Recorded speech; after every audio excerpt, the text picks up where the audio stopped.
Olá, queridos irmãos, graça e paz. Vamos lá à leitura do texto bíblico, Epístola do Apóstolo Tiago, capítulo 4, a partir do versículo de número 13.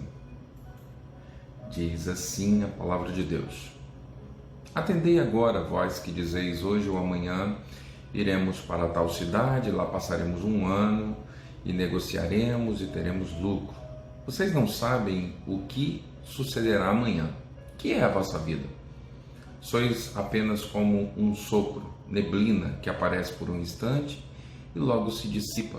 Em vez disso, devias dizer, se o Senhor quiser, não só viveremos, como também faremos isto ou aquilo. Agora, entretanto, vocês são presunçosos na vossa arrogância. E tal arrogância como essa é maligna. Portanto, aquele que sabe fazer o bem e não faz, comete pecado. Orgulho, presunção. O apóstolo Tiago, ele está combatendo, nesse capítulo 4, ele está falando sobre... ele inicia falando sobre as emulações, que são aquelas pelejas, aquelas contendas, as situações desagradáveis que não deveriam acontecer na igreja, mas que acabam acontecendo. E ele diz que essas pelejas, elas ditam o ritmo da cobiça e da inveja. E cobiça e inveja são sentimentos que alteram perniciosamente o comportamento humano. Esses sentimentos, eles tornam o ser humano soberbo. E a Bíblia diz, o apóstolo Tiago, nesse capítulo 4, no versículo 6, ele diz que Deus resiste aos soberbos. E a partir dessa analogia, dando seguimento ao nosso estudo, nós vamos analisar a falibilidade dos projetos humanos. A partir dos versículos 13 e 14, ele diz: vocês dizem, hoje ou amanhã iremos a tal cidade, lá faremos isso e teremos um lucro. E parece num primeiro momento que o texto está falando sobre programação ou planejamento, como se isso fosse errado. Na verdade, o apóstolo Tiago, ele não está se opondo ao planejamento. O planejamento não é ruim, a programação não é ruim. O erro que é combatido pela palavra de Deus é o acreditar que os nossos bons projetos se sustentarão apenas porque são bons projetos.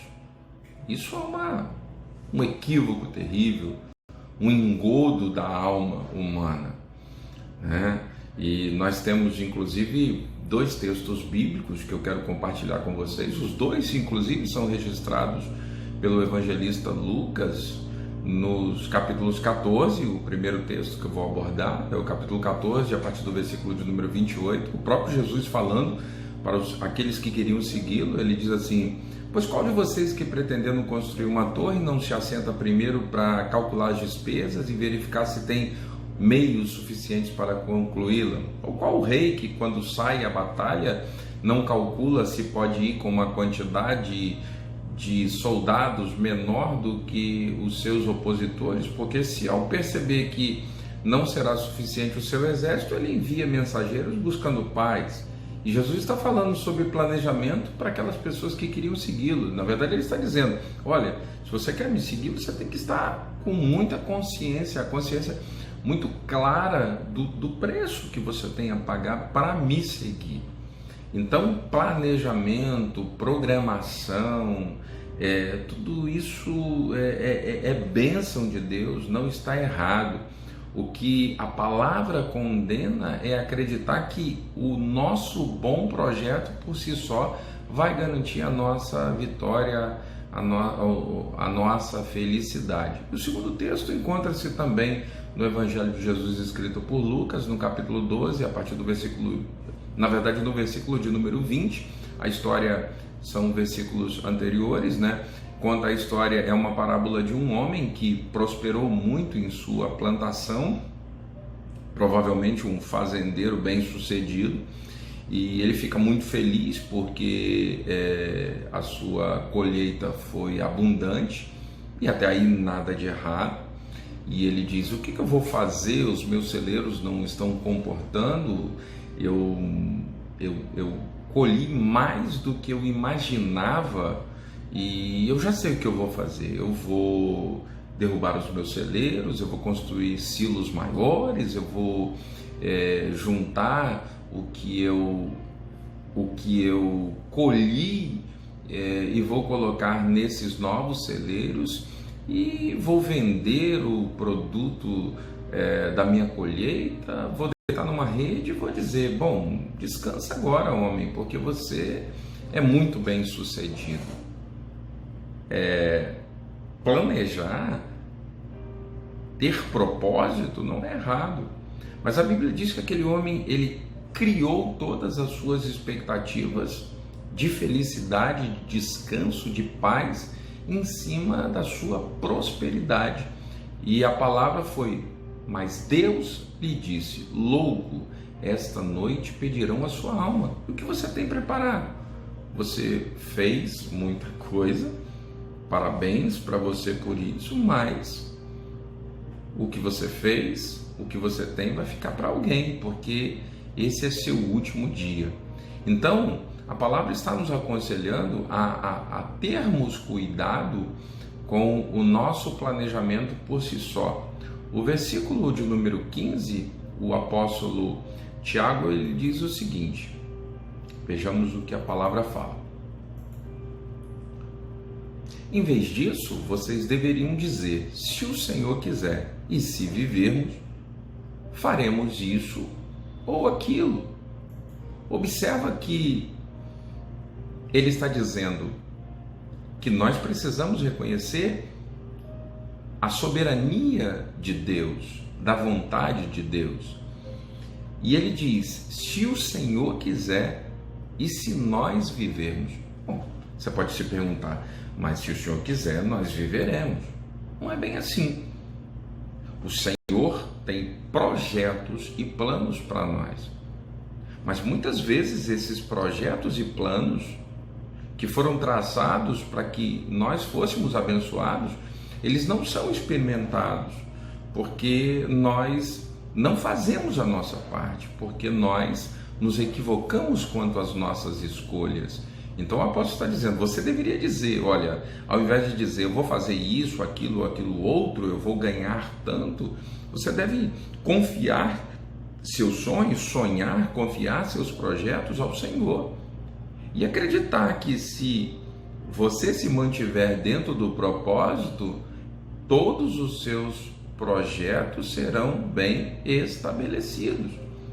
A Bíblia mostra, aqueles que gostam dos textos bíblicos, os estudantes da Bíblia, conhecem a passagem do rei Ezequias, quando está registrado no livro do profeta Isaías. Eu vou citar no capítulo 38, a Bíblia diz que o profeta recebeu uma incumbência, uma terrível incumbência, levar uma palavra ao rei Ezequias, uma palavra de morte.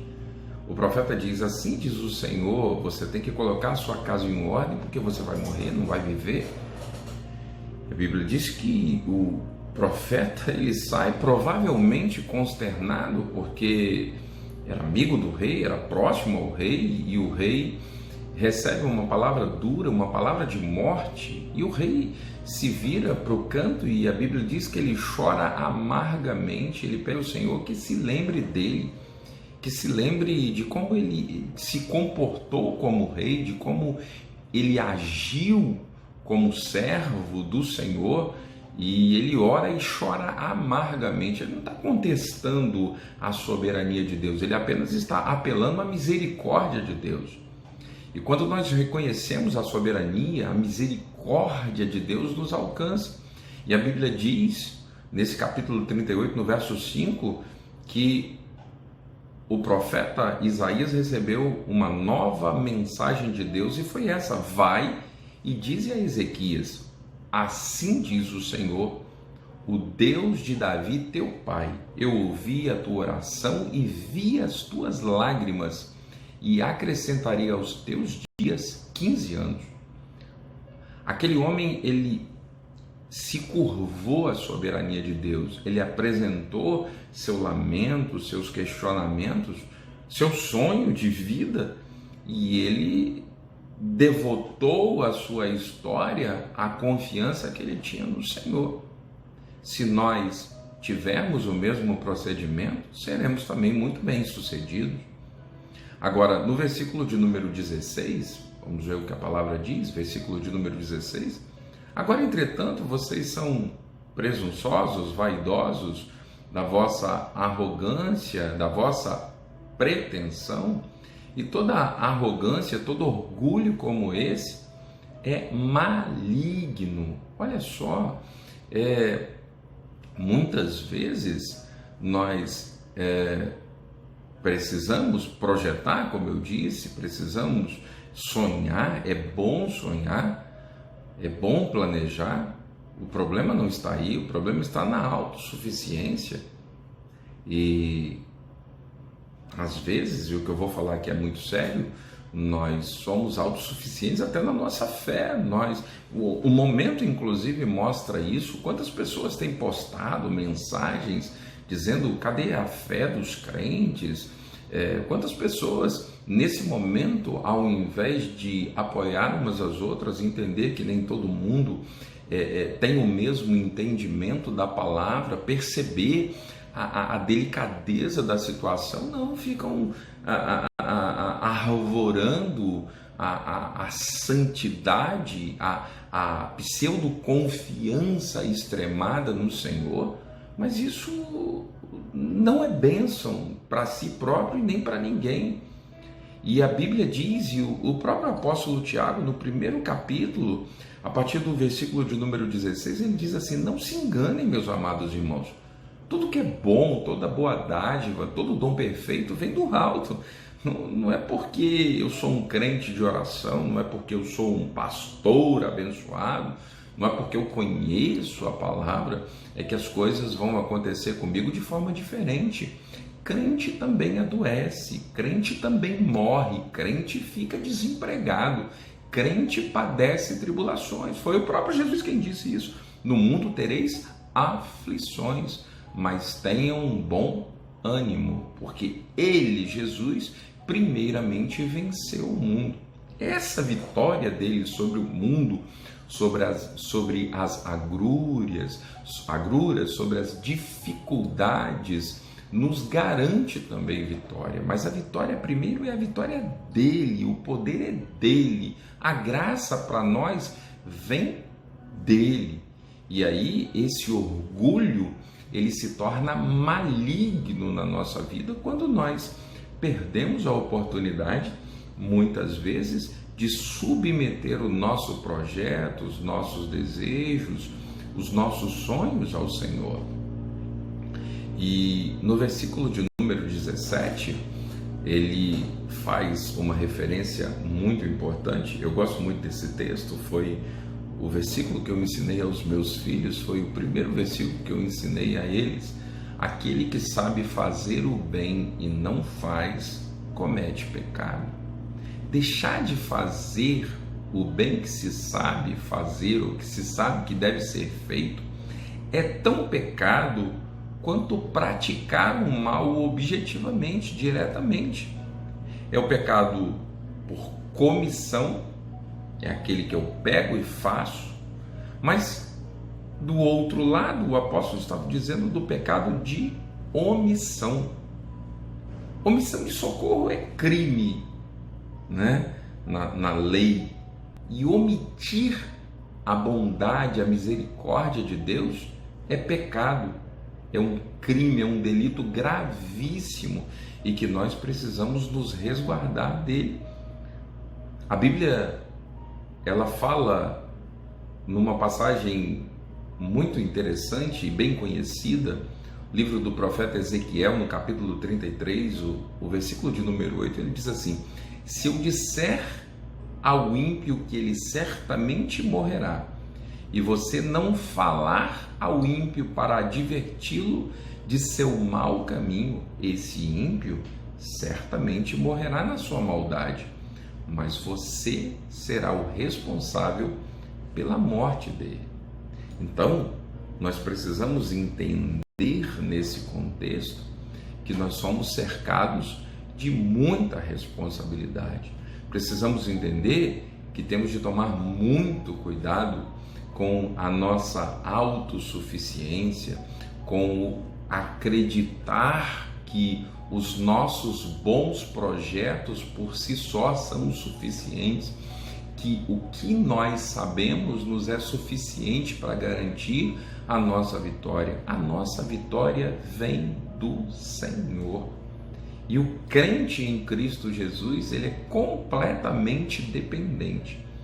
Ele sabe, nós sabemos que nós precisamos ter confiança humana naquilo que nós estamos fazendo, né? Confiança de que nós podemos fazer algo, de que nós devemos fazer algo, mas nós sabemos que além dos nossos limites, para além das nossas impossibilidades, nós temos um Deus, o Deus Pai, o Deus Filho e o Deus bendito, Espírito Santo, que ilumina a nossa mente, os olhos do nosso conhecimento, os olhos do nosso coração e nos fortalece para fazermos o que deve ser feito e para deixarmos de fazer o que não deve ser feito.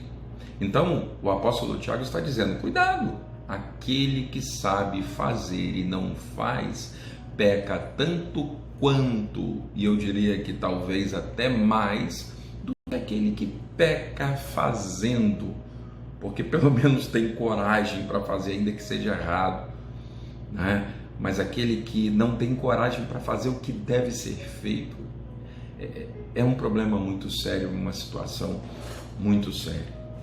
Em tempos difíceis, em tempos de temor global por essa pandemia, o Covid-19 que assola a humanidade, há um temor muito grande. Nós temos muitas responsabilidades, nós não devemos descuidar das medidas de asepsia, lavar as mãos, tomar todos os cuidados necessários para que nem venhamos contrair a enfermidade, muito menos levá-la a quem quer que seja. Mas existe uma outra advertência, um outro momento que precisa ser muito bem aproveitado. Paulo, escrevendo uma palavra aos Efésios, ele diz: vejam com prudência como vocês andam, que seja um andar de sábio e não de tolos.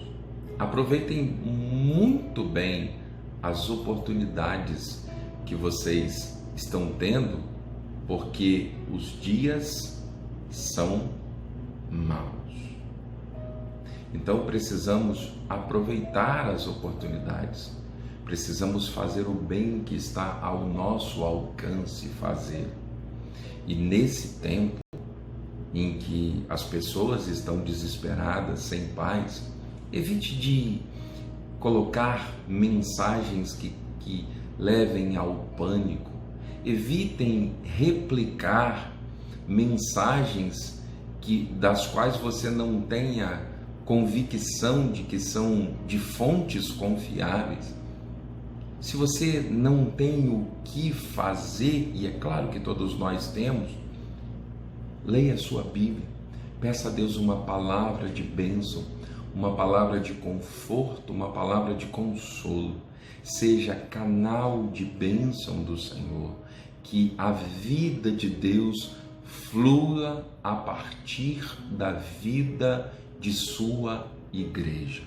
E ainda que momentaneamente não possamos nos reunir, nos abraçar, confraternizar entre os irmãos, como é tão gostoso fazermos, nós podemos orar uns pelos outros, podemos e devemos cultuar ao Senhor em casa, O bem que nós sabemos fazer, devemos fazer. Você pode usar a internet, os meios de comunicação que estão ao seu dispor para abençoar as vidas. O Covid está matando, mas ele mata muito menos, e qualquer doença mata muito menos que o pecado, porque o pecado mata a alma e leva o homem ao final para o inferno. E nós sabemos que há uma vacina, que há um antídoto para o pecado, e se chama precioso, poderoso sangue de Jesus. Então, agora nossos projetos ficaram suspensos. Há muita instabilidade. Os mercados, os empresários, os governantes, os líderes em geral não sabem muito bem o que fazer. Mas como Igreja do Senhor Jesus, nós sabemos, há algo que nós sabemos. Nós precisamos continuar dando testemunho do Evangelho da graça de Deus. Nós precisamos continuar orando para que o Senhor repreenda esse mal, esta pandemia, esse vírus, essa enfermidade, que o Senhor mande embora isso que está assolando a população mundial. Mas, sobretudo, nós também precisamos aproveitar o momento, a oportunidade, para levar Jesus aos corações, porque ainda que a humanidade se livre do Covid, só há um jeito de se livrar do pecado, é através do sangue de Jesus, é através do sacrifício de Jesus. Portanto, o bem que você sabe fazer, não deixe de fazer. Lave as mãos, tome as medidas de segurança. Se não houver a necessidade de sair de sua casa, se você pudesse isolar socialmente, faça isso. Mas aproveite as oportunidades. Use os meios que estão à sua disposição. Leve Jesus para as almas que estão carentes. Ore, Igreja do Senhor Jesus. Vamos orar, porque certamente o Senhor nos dará a vitória. Eu quero te convidar a orar comigo nesse momento. Pai bendito, é no nome poderoso de Jesus que nós oramos ao Senhor. Mais uma vez nesse dia nós clamamos ao Senhor por todos aqueles que estão com o coração preocupado, apertado, com aqueles que se sentem oprimidos por uma série de questões que envolvem essa pandemia, essa crise mundial que se abate sobre os governos, sobre os empresários, sobre a economia. Senhor, tem misericórdia de nós. Manda uma palavra de bênção, uma palavra de cura, uma palavra de saúde. Repreende esse demônio, esse espírito de morte de sobre a humanidade. Mas, sobretudo, ensina-nos como Igreja do Senhor a sermos fiéis nesse momento e fora dele, e que possamos aproveitar muito bem cada oportunidade, e o seu nome seja, sobretudo, Pai, glorificado em Cristo Jesus. É a oração que nós fazemos agradecidos, em nome de Jesus. Amém.